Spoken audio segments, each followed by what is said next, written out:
Yun mga ka-idol, alam nyo ba mga idol, ito yung pwesto ni Jegs Jam TV sa Raon, Quiapo, Manila. Napakasipag ng mga assembler niya dito mga idol. Araw-araw, oras-oras ito yung trabaho nila. Hindi lang ito yung pwesto nila mga idol. Ito lang talaga yung pwesto nila sa main store. Pag may nag-request sa kanila ng design or model ng videoke player, ampli, pwedeng magpili yung buyer. Ayan si Jegs Jam TV mga idol. Ayan yung mga model niya ng mga videoke na malalaki mga lods. May D10, D12, D12, D15. Yan. Meron pa silang crystal ball. Yan. Shoutout sa'yo, idol. Ayan yung mga maliliit na mga luso. Naka-prepare na yan for pick up na yan mga lods. 20 peraso daw yan. Shoutout sa iyo Jegs Jam TV. Galing mo talaga mga lods. Ito yung mga pyesa niya mga lods yan. Pure crown ang gamit nila ngayon mga lods. Ito naman yung mga buliliit niya. Yan. Mga bulilit ng tawagin. Ito yung mabenta ngayon mga lods.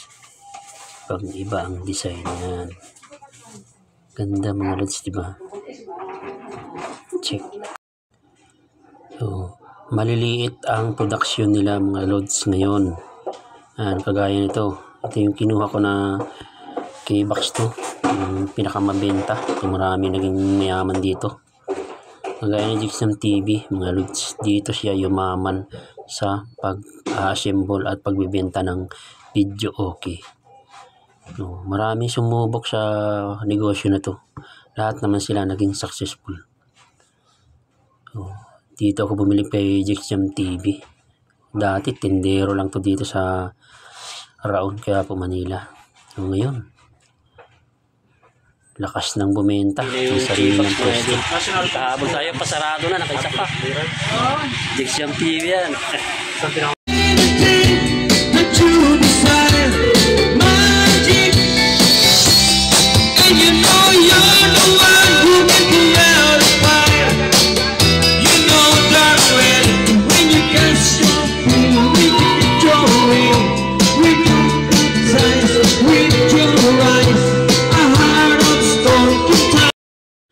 Ito pa mga idol, yung iba't ibang design ng kanyang mga products.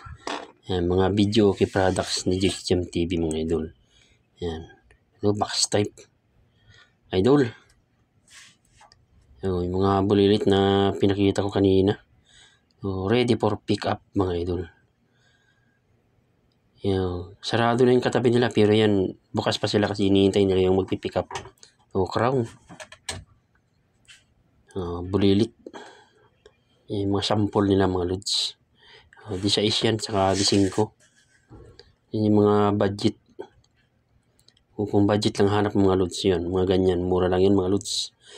2,500 hanggang 4,000. Meron ka ng videoke. Thank you.